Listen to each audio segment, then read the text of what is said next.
Greetings everyone. Welcome to Narayana's. This is Chaitanya. This is the daily news analysis in which we select certain articles from the Hindu as well as Indian Express. The articles that have been selected today are as follows. First one is with respect to PMLA. The title is "Will only decide if 2022 PMLA verdict needs relook," says Supreme Court. So, Supreme Court's proceedings with regards to the examination of Prevention of Money Laundering Act procedures or regulations, whether they are as per the constitutional provisions or not. That is, Constitution provides certain leeways, whether these regulations come within the extent of regulatory leeway that the central government is provided or not. It is from the Indian Express, page number 11. Next is public good versus freebies. Given the raging debate that is being carried out by various political parties that the freebies should not be entertained by the political parties to garner votes. This we are going to look into the freebie issue as well as the public goods. Next, it is from the Indian Express, page number 12. The third one, Bihar Cabinet approves resolution demanding special status, that is special category status. Why certain states are demanding it? It is from the Hindu, page number 4. The fourth one, COP28 turns attention to potent methane emissions. Methane emissions are getting away. Why? Because we are excessively focusing on carbon emissions. Methane, having the global warming potential greater than carbon dioxide, needs reduction. It is from the Hindu, page number Science column. Next, the Ghol fish declared state fish of Gujarat. Recently, Gujarat has chosen a state fish. We are going to see why it has been chosen as a state fish and the importance of this goldfish. It is from the Indian Express, page number 18. Now, let us look into the articles. The proceedings are underway in the Supreme Court on Prevention of Money Laundering Act. There are certain regulations, certain procedures within the Prevention of Money Laundering Act that are being examined by the Supreme Court, whether they are permitted as per the constitutional provisions or not. So, we are going to look into Prevention of Money Laundering Act, the power that has been vested in the hands of Enforcement Directorate on implementing this law, etc. And how we could say that there are certain regulations which needs thorough examination. The title of the article is "Will only decide if 2022 Prevention of Money Laundering Act verdict needs relook," says Supreme Court. Thus, what we are also going to see in this is the 2022 judgment of the Supreme Court on Prevention of Money Laundering Act. UPSC relevance, money laundering, Prevention of Money Laundering Act, etc. Syllabus, Indian polity and governance, GS2. The questions have been come under these topics. For example, the emerging technologies and globalization contribute to money laundering. Given the scale of the money laundering that is going on, scope it has, there is a need for curbing the money laundering that is being committed not only in India but at the global level as well. The context is the proceedings that are being undertaken in the Supreme Court on the Prevention of Money Laundering Act. Money laundering is nothing but illicit transformation of funds. That is, we are going to transform funds. The funds which have been illicit or illegally obtained. For example, if an individual commits corruption, he will not disclose to the tax officials that he has committed corruption. Or if he is doing any business that is not allowed legally, for example, gambling, etc., which has been banned in certain states, etc., yet he has committed, he cannot disclose to the government or the officials that he has earned the money. So what does he do at that point of time? He simply transforms the nature of the funds. He will show that these funds have been legally obtained, thus transforming the nature of the funds, showing them as legitimately earned money. This is also banned in India. So what is the problem of the money laundering in India? Money laundering problem could be stated as one of the major issues that we are facing financially, as well as its social and economic impacts are huge, warranting removal or reducing the individual's ability to commit money laundering. The corruption, as you know, corrupted money is nothing but it is money laundered so as to use it legally. Corruption could be from private as well as public, like government officials bribing or being bribed. Black money, which is a term that is also given to the money laundering. Next, terrorism and organized crime. Even the terrorist as well as organized crime earnings or the operations involve the black money. Why? Because, for example, kidnapping, trafficking is also part of the way black money is being earned. And terrorists generally use the money for their operations, and that money is not legal. Why? Because legal channels, we could track the transactions of the money. That is, for example, if they are transacting this money through the banking channels, we could easily track them. So what they do is they will try to see the channels through which they could spend the money without being tracked by the government. Added to it, many times even terrorists are involved in organized crime so as to earn money and use that money for their operations. So terrorism has a deep link with the money laundering, and thus we need to curb it. Then the economic distortions that is caused by the money laundering, why? Because we couldn't actually comprehend the extent of money being earned through this route. And as you know, they use illegal means. Added to it, the money flow of the black money could actually increase inflation rate. Our ability to frame policy for economically governing the country becomes difficult, especially for RBI as well as the government, and thus it could have the potential to destabilize the financial system of the country as well. Then the loss of tax revenue, obviously. Why? Because if you're not paying the taxes on the money that you're earning, then you have to hide the money that you're earning, and thus that too could be black money. That is why government also loses tax revenue on account of this black money. What are the measures taken by the government of India to curb the black money generation in India? The legislative framework, enactment of Prevention of Money Laundering Act, that is Prevention of Money Laundering Act 2002. It's an important legislation passed by the government to control the black money generation. Then we have institutions which take care of the Money Laundering Act. The Financial Intelligence Unit India, as the name itself suggests, it collects the intelligence regarding the financial transactions so as to monitor the transactions that are being carried out through the use of black money or other banking channels.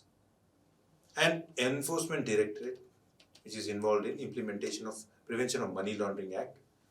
It's an institution which tries to execute the Act's provisions. Then the regulatory measures. We have strict KYC norms, that is Know Your Customer norms, where you have to give the details of your identity, and thus we could track your financial operations in the country. Then we have customer due diligence, that is to be done by the banking channels, like for example, asking for the KYC or monitoring the customer's whereabouts in terms of extending loans to them, or he or she depositing the money in the banking channels, etc. Through this, we could actually track the whereabouts of the finances of the individuals. And then reporting suspicious transactions, especially in the era of the technology, the big data, and the online ICT, that is information communication technology, at our disposal. Our ability to analyze the transactions is also higher, enabling us to monitor the transactions. Then international cooperation, we have Financial Action Task Force, which tries to provide measures or give recommendations of the sorts of measures that are to be carried out by the countries to reduce black money generation. At the same time, it gives guidelines and evaluates the countries on their performance with regards to tackling the black money. Technological solutions, the Aadhaar authentication, digital forensics, and eKYC have actually fastened our ability to keep a tab on the money laundering activities. Now let us look into the PMLA's, that is Prevention of Money Laundering Act, and how this will enable us to fight money laundering. The primary purpose, as you know, is to combat money laundering, and the enforcement, as I already said to you, the institution Enforcement Directorate is involved in implementing it, and it came into effect in 2005, but it has been amended multiple times, and either to reform the procedure adopted by the ED or give them extra powers to tackle the money laundering issue.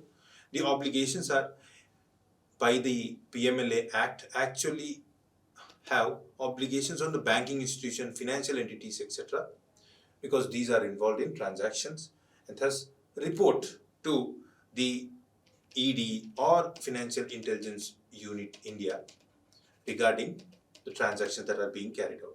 For that, they have to maintain records, report suspicious transactions, etc. It has been amended multiple times, as I already explained you, in the year 2005, 2009, 2012, 2019. And the most contentious one is the 2019, which is being discussed or debated. Added to it, the proceedings are underway in the courts, whether it is violative of certain rights of the individuals. Let us now look into the contentious issues of the bill. The contentious issues of the bill are as follows. Firstly, the bail provisions. See, availing bail provision to the individuals who have been accused under this act is quite cumbersome, difficult, near to impossible. We are seeing the individuals are languishing in the prisons for years together. Why? It is because of the stringent requirement to get the approval of the bail from the court. If an individual is accused of committing any illegal activity, in this case money laundering, and if the sentence that is to be carried out for the illegal act committed by the individual is greater than 3 years, then he has to meet the following condition to get the bail in the first place. The first condition is the public prosecutor should be given an opportunity to oppose the bill. That is, the public prosecutor, as the name suggests, he or she argues on behalf of the government. The government is the one who fixes the charges, that is, who alleges of the money laundering and thus initiates legal proceedings against an individual in the court of law. Added to it, it has to be satisfied that he is not guilty or she is not guilty of the crime. The court should be satisfied of it, and then only bail is to be extended to the individual. Thus, there is subjectivity element involved in firstly deciding whether he is guilty or not. We cannot decide if he is guilty or not until the entire proceedings is done. And thus, this in itself is a challenge to convince the court that an individual is not involved in money laundering activity in the first place. Then public prosecutors being given the opportunity to participate in the proceedings is met on almost all cases. So satisfying these two conditions to avail bail itself is difficult. Added to it, there are certain issues. The Supreme Court has said in the 2017 judgment that the power extended to the Enforcement Directorate is a violative of Article 14 and Article 21. That is, equality law, which has rule of law in it, and Article 21, right to life, because it is being violated. We'll see how we could say that it is violative of rule of law, right to life, and procedure established by law. As you know, Article 21 has a broader interpretation which is carried out by the Supreme Court that it is not only procedure established by law, but due process of law. That is, the regulation should be just, and then only it will pass the constitutionality test as per the Supreme Court's judgments. The problem with the legislation is the burden of proof has been shifted to the individuals who are accused by the government. Thus, the individual has to prove that he is innocent, then only he will be relieved from the charges that are imposed upon him. Generally, what happens is, in India, what we follow is innocent until proven guilty. But now, the case is reversed. Only under extraordinary circumstances, we have this provision that the individual who has been accused is guilty in the first place and then he has to prove his innocence. It becomes really difficult for an individual to find substantial evidence to relieve him or her of the charges. Next is, Supreme Court has said in the 2022 judgment that it is not required to submit enforcement case information report. Enforcement case information report is not required. That means a detailed report on the individuals is not required.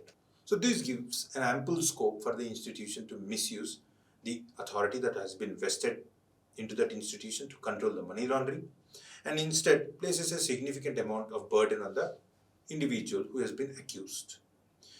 Giving detailed report actually gives an opportunity for court to examine the records thoroughly and decide upon the matter, but that is not provided. Thus, it leads to violation of rights. Then, the self-incrimination issue. Why? Because under this provision, there is no distinction between the accused or witness in terms of giving their statement. Mere statements could also be taken as an evidence in the trial process. Thus, an individual who simply gives a statement that yes, he has seen the accused while he was committing this illegal act, in itself is sufficient to incarcerate the individual or jail the individual under this and start proceedings. Added to it, the problem is the statements that are taken into account for pinning the charges on the individual. This is a violation of Article 20 because under Article 20 we have right against self-incrimination. Nothing but if an individual who is accused of the crime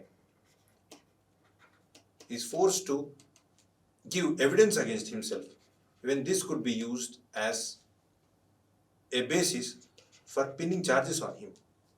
And this could have been done by force. We couldn't say whether it is done by force or individual out of his own discretion has disclosed the details. This ultimately leads to giving substantial powers to the ED to arrest any individual on the charges of PMLA. Next, the other issues with the giving excessive powers is the attachment of the property and power to arrest that has been vested to ED. So any property could be attached as if it has been earned through the proceeds of the black money. Next is, without informing him the charges, ED could arrest an individual. This is against the Article 21 due process. As we already seen in the previous arguments that due process has not been strictly followed by the law. The process, that is the procedure that is to be adopted for executing this law is not being followed as per the natural justice principle. Would simply accuse anyone and simply incarcerate them. This doesn't pass the test of constitutionality as per the Supreme Court's past judgments, but I'm not referring to the judgment of the 2022 where excessive power has been vested in ED without thorough examination. But now this is being challenged. Added to it, no person can be arrested without informing the grounds as per the Article 22, but under PMLA, ED need not even state the grounds. Given such wide-ranging challenges under the law, there is a need for thorough examination. Now, let us look into another article. This article is on freebies. There is a raging debate in India that freebies are actually one of the reasons why certain political parties are able to win the elections. Some other argue that all the political parties are indulging in announcing the freebies. And thus, a debate has arose to bar the political parties on expressing or on using freebies as a way to attract voters. And even a proceeding is underway in Supreme Court whether freebies are to be allowed or not. In this article, we are going to look into what these freebies are and why it is necessary for us to curb political parties by using the freebies for attracting or garnering votes, and why freebies are also important for the economy of India as well as resolving certain social issues. The title of the article is Public Good versus Freebies. The relevance of the topic, public goods versus freebies, debate on freebies, and judicial pronouncements that deal with the freebies that are used by the political parties. Mains, GS Paper 2, Government Policies and Interventions. The context is the issue of freebies which are dominating in news, especially during elections. Multiple state elections are underway and the political parties are excessively promising certain measures which could be categorized as freebies. So what are freebies? The problem is we cannot exactly define what freebies are. Freebies could be subjective. Some people might argue that freebies are important for certain sections. Some argue that it is not at all important for everyone or it should be targeted. We cannot say who the target are. We cannot say why these are targets, that is targeted people, so and so people should be given the benefit of a particular scheme. Or else, some argue that we should actually remove the freebies in entirety so that we could bring people into the picture and see that they are able to uphold the responsibilities on their own rather than making them dependent on the states. But freebies are necessary. Given the socio-economic inequalities that exist in the country, it necessitates government to take certain welfare measures so that they could uphold the citizens who are in need of a help or assistance.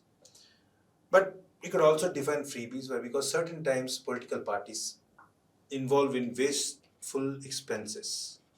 We need to use the finances of the government for improving the economic and societal or other dimensions of life of the society. Let us try to define freebies on the basis of certain parameters. The parameters like free without any merit, irrational, that is, doesn't have any logic, just trying to garner votes, unfair to taxpayers. Why? Because ultimately the burden falls on us, the citizens, who is the taxpayer, or other measures like corporates who pay the tax. Responsibility is important in the part of the government as well. Then the financial burden on the states. If the states take debt or use their own revenue for incurring these expenses, there is a possibility of entering into a cycle called debt trap. That is a scenario, there is a need to curb it. Next, let us look into the debate, the freebies versus public good. So here we try to define what is freebies in comparison to what is public good. The freebies, as you know, nothing but goods or services that are provided for at free, that is free of cost, without any merit. Whereas public good are non-rivalrous, that is they are non-excludable. Thus, extending public goods or providing public goods to the citizenry doesn't diminish the value of the public good. Like for example, infrastructure, like road connectivity. Now this is a public good. The usage of the citizen is important. Having road connectivity is important in multiple ways. It might be transportation of goods or transport for consumers or here the citizens, the public who use it. And usage of it doesn't lead to diminishing the value of the road. Of course, it leads to certain depreciations or other, but generally public good is defined in terms of its usage to everyone rather than it being a wastage.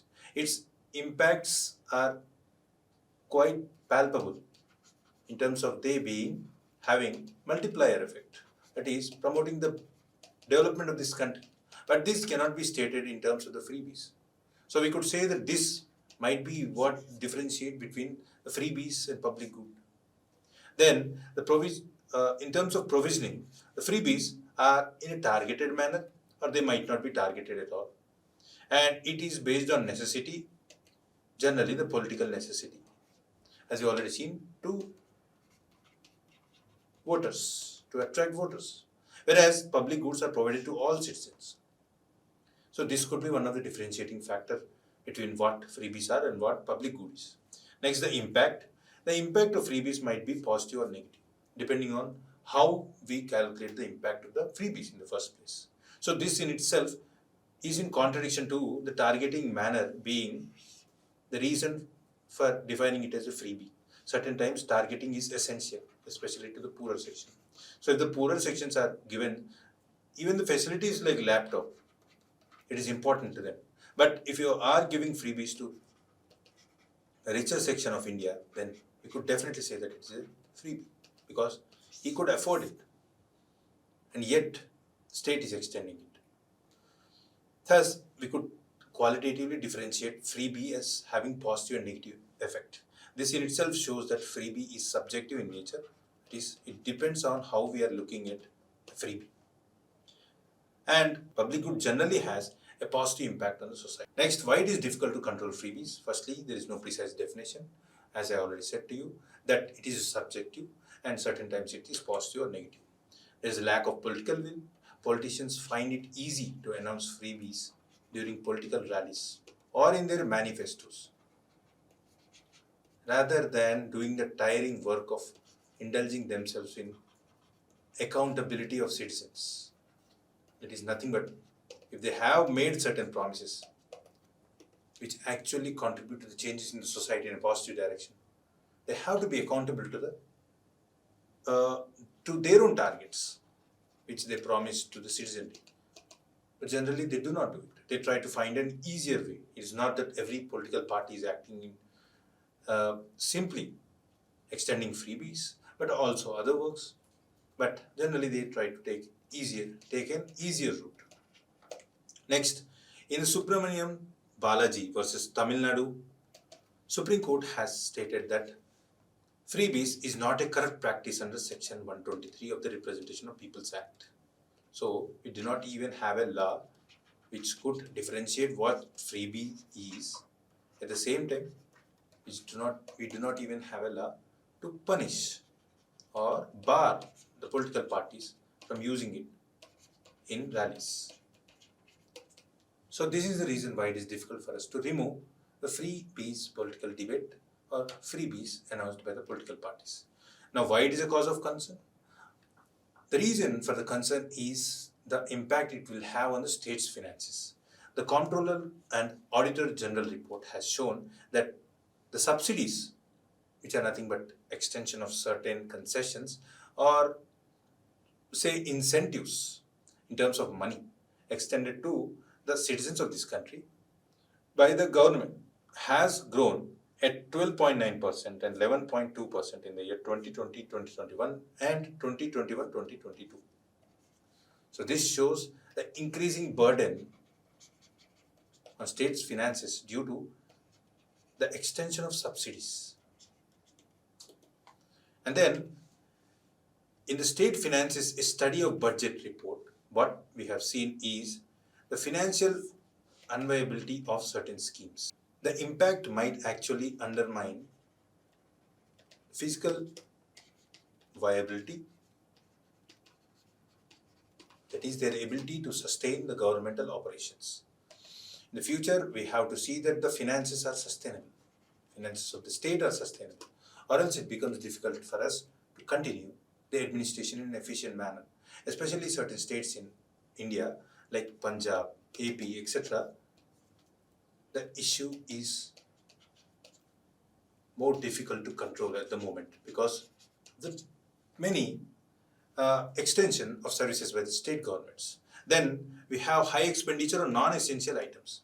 Why the freebie debate comes again and again into the public domain is because the same amount of money could be diverted to productive activities like building roads or other facilities like giving education, which actually improves our human resource capabilities.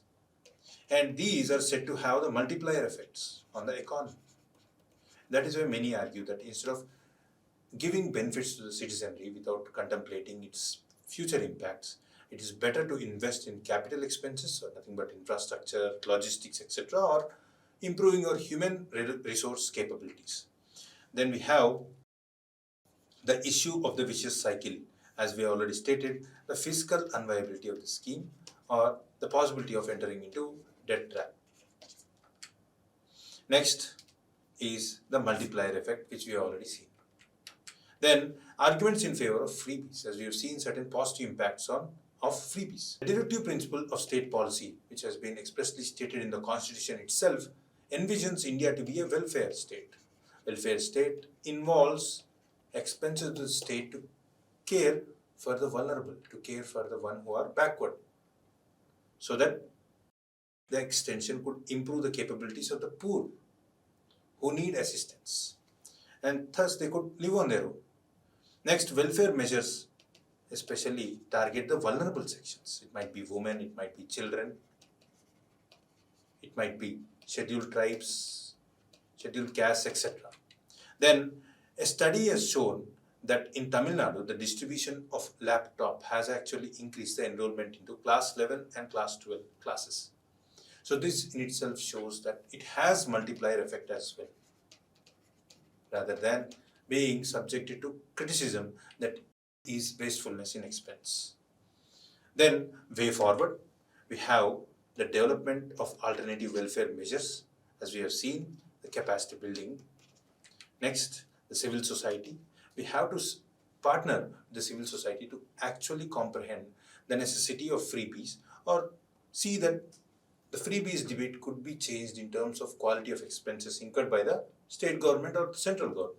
Then we have to strengthen the state finances through imposing limits upon their expenses. We already have Fiscal Responsibility Budgetary Management Act, which takes care of limiting expenses, but we should be more stringent in terms of not accepting the state governments which actually indulge in incurring expenses beyond the stated limit to maintain their fiscal health. But at the same time, we should also take into consideration the central government finances as well. Even certain times, central government finances go out of hand in terms of the limit that they set on their own. But this debate still rages. We cannot state the exact limit that is to be kept upon the expenses incurred by the state or center. So this completes the article. Let us look into another article. This article is about special category status. Again and again, what we are witnessing in India is many states are competing with one another. Special category status brings certain funds, certain concessions, etc. And thus it will financially help these states. For that purpose, they are raising this demand. In this article, we are going to see about what special category status is and what all the benefits that this category will bring to those states. And then we are going to look into the demerits as well. Title: Bihar Cabinet approves resolution demanding special status for the state. So Cabinet has given an approval that they have to be given special category status. The relevance of the topic, special category status, and the recommendation of the 14th Finance Commission regarding special category status. Syllabus: GS Paper 2, Government Policies and Interventions. The context is simple. The Bihar government is demanding special category status from the center. Central government could intervene, give an assent to their demand. Now let us look into what the special category status is. As the name itself suggests, it is designation given to certain states that they are entitled to certain benefits. Special category status is allocated to states on certain criteria. We are also going to look into the criteria. The general criteria are as follows. They are facing geographical issues, at the same time socio-economical disadvantages, and thus they require special treatment. We are going to see the criteria that is required to meet these demands. The special category status was initially introduced in the year 1969, and then it was applied to Jammu and Kashmir, Assam, and Nagaland. Later on, it has been extended to 11 states in total. It is easy to remember names of the states. These are 7 sister states of the northeast, at the same time the hilly states of the northern India. The hilly states are 3. So, the 3 hilly states are Jammu Kashmir, Uttarakhand, and Himachal Pradesh. Rest of the states are the 7 sister states of the northeast. These are Arunachal Pradesh, Assam, Manipur, Meghalaya, Mizoram, Nagaland, Sikkim. So totally 11 states are now designated as special category states. Now what is the thing about abolition of special category status?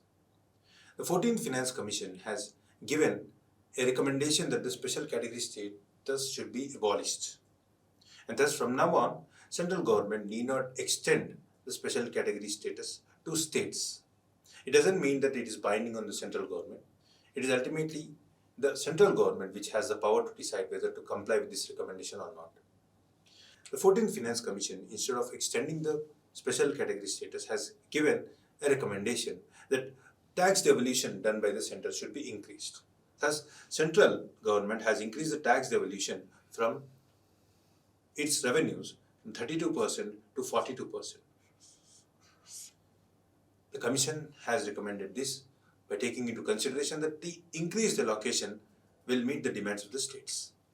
The parameters, as we have already seen in the previous slides, for allocation of this status to the states is as follows. It was in the year 1969, in the third 5-year plan, it was decided to extend the status to certain states. And the formula that has been applied is the Gargill formula. The Gargill formula is as follows. The parameters that are to be taken into consideration for extending the special category status. These are the geographical challenges, because certain states has a geographical terrain which makes it difficult for it to grow easily, or it becomes difficult for them to build their infrastructure or have proper density, have proper connectivity with all the regions, within the regions, etc., or to improve their agriculture. So for that purpose, a special assistance is required, and the central government, as you know, should promote the welfare of all. Thus, these are backward regions and thus special status. Geographical challenges like hilly terrain, low population density, etc. Then the socio-economic disadvantages. Certain states are backward in nature. There's sizable tribal population. As you know, tribals are disadvantaged in terms of the socio-economic developmental levels. 50% of them are below poverty line in India. Economical backwardness of the state and inadequate infrastructure are the parameters that are taken into consideration. Then the strategic significance. Certain states are in sensitive locations near to the border, especially as we are faced with dual enemies. One is China and one is Pakistan. And thus, catering to the needs of the states is important. The border location, national security concerns, etc., are taken as parameters to assess the security scenario. Then the financial constraint faced by certain states. As you know, finances are required for running the administration. If they don't have proper funds, then their ability to function as a government itself is a difficulty. What are the benefits that come to the states if they are specially categorized states? The funding from the center is increased. As you know, center, that is central government, implements central sponsored schemes and central sector schemes. Under these schemes, certain contribution is to be done by the state government under central sponsored scheme. So the contribution by the state governments for implementing certain schemes is lower for special category status states. That is, 90% of the fund is given entirely by the central government for implementation of the centrally sponsored schemes, whereas for other states it ranges from 60 to 75%. And then the flexibility in fund utilization. As you know, government has a budget cycle within which it has to spend the finances. There are certain schemes where it is not required, that is, the money is not lapsable. And thus, what the special category status gives to the states is the unspent funds are allocated. That is, these unspent funds are not lapsable. Thus, the money which has been unspent is carry forwarded to the next year as well. Then the tax concessions received by the special category status states. They enjoy certain tax concessions like on excise and custom duties, income tax, corporate tax, etc. So this enables them to improve the revenues. How? If they export any good from the states, then obviously if the excise duties or custom duties are lower, then the price at which they sell is lower. Thus in this way, their business could be improved. At the same time, importing of certain goods, it becomes cheaper for them. And the priority in central budget allocation. So the finances allocated to these states will also be taken into consideration, and extra finances will be allocated to them. The concerns with the special category status are many states are vying that they too should be allocated the status. But because many states are backward in nature, we have these Bimaru states which have low socio-economic development levels. Of course, Assam has been recognized from among the Bimaru states, and a special category status has been allocated to it. But Bihar and other states are also demanding the status because they are backward in nature as well. When Andhra Pradesh is demanding the status because of the socio-economic troubles that they are facing after the division. Next, equity and fairness. Because why only certain states are chosen for allocating some special category status? Why are other states excluded from the status? Then the misuse of funds. There are allegations that the extra finances are being misused by the states. These are generally allegations. Thus, what happens is the political issues that arise out of it. The political issues are nothing but certain states, to get the attention of the voters, try to raise the demand of the special category status. The central government argued that it has expanded the extent of allocation that it is doing for the states as per the recommendations of the 14th Finance Commission. Then why is there a need for the special category status? And thus this completes the article. Now let us look into another article. This article is on greenhouse gas methane. Again and again we talk about carbon emissions, but the methane is one of the important reasons for the rising temperatures globally. So there is a need for us to reduce the emissions of methane as well. Now there is a debate that methane should also be brought into climate negotiations so that countries will reduce the emissions of methane as well. So the title of the article is COP28 turns attention to potent methane emissions. The relevance of the topic in UPSC, we deal with methane, that is the potential of methane when compared to carbon dioxide as well as other greenhouse gases, and global warming potential of the methane. We will try to compare the gases' global warming potentials. UPSC syllabus, GS paper 3, environment, pollution and degradation. The context is nothing but in COP28 there is a possibility that in addition to carbon dioxide emissions, that is carbon emissions, we are going to also look into the issue of methane emissions, that is CH4. And if you look at the statistics, CH4, that is methane, is the second largest contributor of the rise in temperatures globally. Thus, there is a need to reduce the impact of methane on the climate. At the same time, it could be seen that approximately 16% of the warming effect is on account of the methane. Now let us compare the global warming potential of the gases. Carbon dioxide has the least global warming potential, which is 1. We compare the global warming potential of other gases in terms of carbon dioxide's potential. Next comes methane, next comes nitrous oxide, next hydrofluorocarbons, next perfluorocarbons. The last one is sulfur hexafluoride. Coming to the sources of methane emissions, that is how different sectors of the economy, at the same time how nature is one of the important reasons for the emission of methanes. If you look at the extent of methane emissions, 60% are emitted by humans, that is anthropogenic emissions is equivalent to 60% and rest by nature. Agriculture is one of the important contributor in terms of emissions of methane. It constitutes 25% of methane emissions and it is considered as a primary contributor.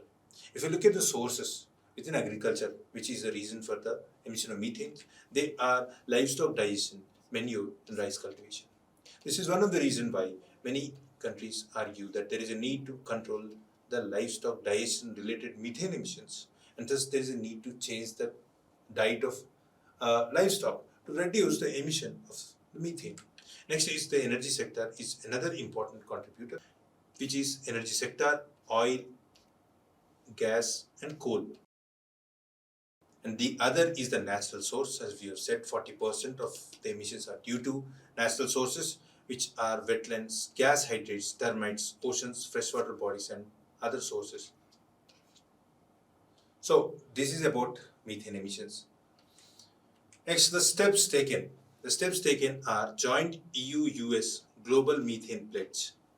It has pledged that it is going to target the reduction of methane emissions to the tune by 30% by 2030 when compared to 2020 levels. In addition to it, many countries have signed, it is close to 150 countries have signed, barring India, China and Russia, and national plans of various countries like China, US, which have announced that they will reduce significantly their methane emissions. The corporate initiatives, that is the companies, also pledged to reduce the emissions of methane. Oil and gas giants, which have started an initiative called Oil and Gas Climate Initiative, have also proposed to reduce methane emissions to the tune of achieving zero emissions by the year 2030. This article is about a fish which has been declared a state fish, and the Gujarat has recently selected goldfish, which is living in marine ecosystem, as its state fish. In this article, we are going to see about the goldfish, its properties, at the same time, the reason why it has been selected as a state fish. The title of the article is Goldfish Declared State Fish of Gujarat. The relevance of the topic, gold state fish. It is especially important for prelims because of the possibility of being asked about the state's animal or state's fish or any of them. You could also use it for eliminating the options that have been given.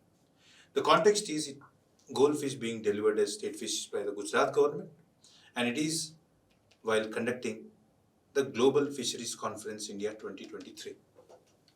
Now let us look into what this goldfish is all about. The scientific name of the goldfish is Protanibe diacanthus.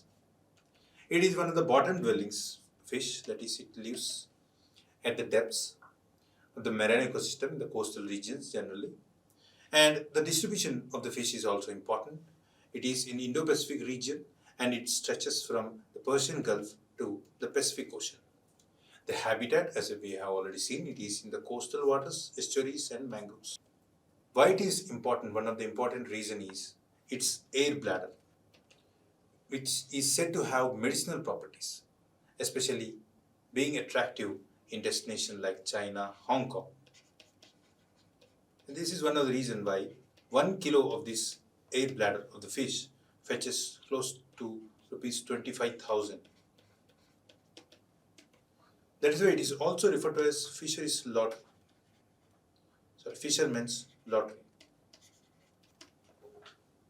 The reasons behind declaring it as state fish. It's culinary delicacy because the dish of the fish is tasty, and that is one of the important reasons for its attractiveness or demand in the market. In the local market itself, the price ranges from rupees 5,000 to 15,000 rupees. Then its medicinal properties, as we already seen. Coming to the environmental importance, there are certain species which are actually indicators of the health of the ecosystem, and goldfish is one of the important one. And as we already seen that it lives in the marine ecosystem, that too in the estuaries, coastal waters and mangroves, thus we could assess the quality of the ecosystems there. Then its economic significance given the cost at which it is procured, and especially the air bladder of the fish. The conservation, we also need to conserve it. Given the high demand of the fish, we require to reduce the consumption of the fish and see that the fish is able to survive through the maintenance of numbers by declaring the importance of conservation of the fish. So this completes the article.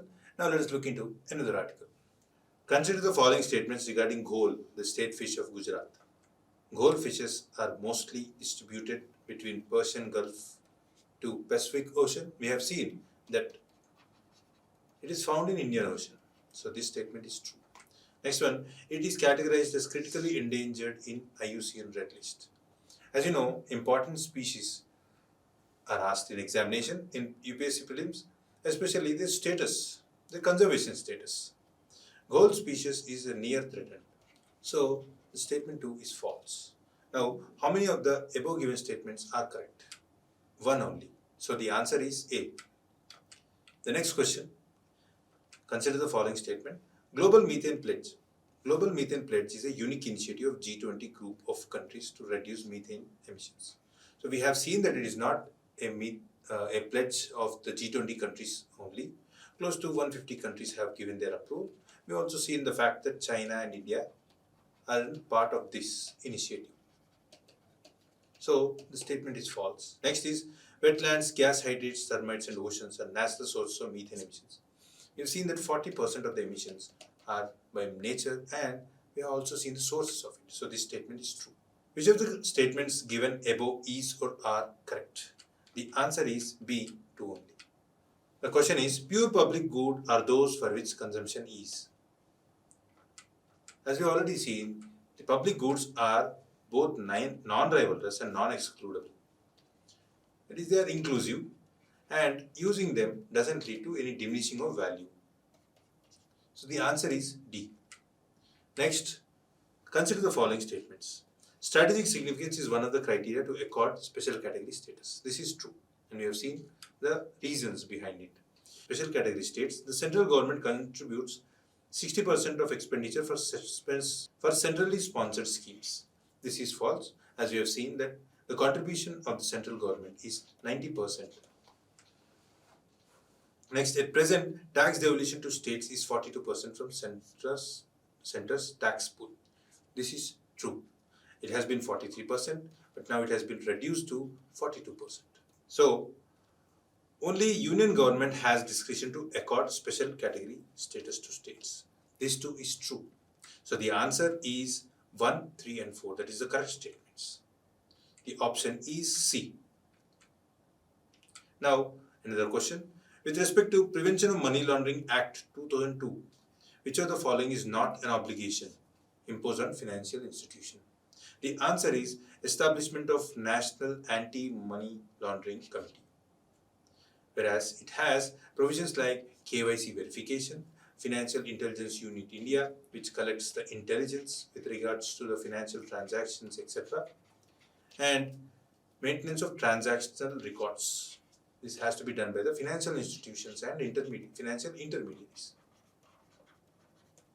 So the answer is D. Next, let us look into mains practice question. Evaluate the effectiveness of Prevention of Money Laundering Act 2002 in curbing financial crimes and suggest potential improvements, if any. Now, how to tackle this answer? Firstly, we have to write points with regards to effectiveness. Before that, introduction.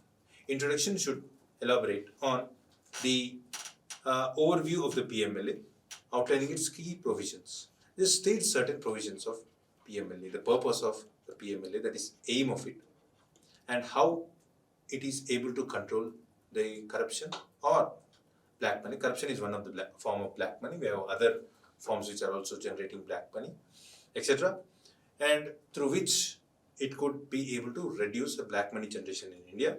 Then in body, we have to evaluate effectiveness. For that, we have to see the provisions or regulations of the PMLA that could ultimately reduce it. So the argument could be put forward by impact assessment, that is the conviction or the attachment of properties, etc. Then enforcement and prosecution, that is being carried out, confiscation of proceeds, which we have already seen, and international cooperation, as we have seen, the Financial Action Task Force, and various tax-related agreements between countries too. The identifying limitations and challenges, which is another thing that we have to write as per the questions, because we have to suggest the improvement of the law as well, as per the demand of the question. So, limitations or challenges are with regards to regulatory challenges and enforcement bottlenecks. Why we are not able to enforce clearly? We have certain limitations. It is with respect to the central government excessive powers in terms of deciding the way enforcement directorate could act, because it is not completely autonomous, lacks expertise in terms of human resource capabilities. It has fund crunch because it is ultimately dependent upon central government for its finances. It has the issue with the collaboration or cooperation with the state government. Of course, the judicial measures, like for example, the prosecution, that is public prosecutor who represents the voice of enforcement directorate, are not effective. That is the reason of cases or charges imposed upon the individuals for committing money laundering offences, etc. So, what are we supposed to do? The suggestions are the legal reforms, capacity building, public awareness and collaboration. But because without public awareness, we will not be able to reduce the public, that is the individuals of the society who are involving in such types of crimes. And as we already seen, capacity building means giving training to the staff, having technological know-how which actually enables us to conduct proper trial, etc. Legal reforms, especially given the excessive power that is concentrated in central government, which is one of the reasons why opposition party criticize of misusing the institutions rather than giving them autonomy. collaboration, especially with the state government as well as the civil society, so that their inputs could also be taken into account while taking actions at the same time framing the policies to strengthen our ability to fight such cases. So this completes the article as well as the mains and prelims questions. Please do like, share and subscribe our channel. Thank you.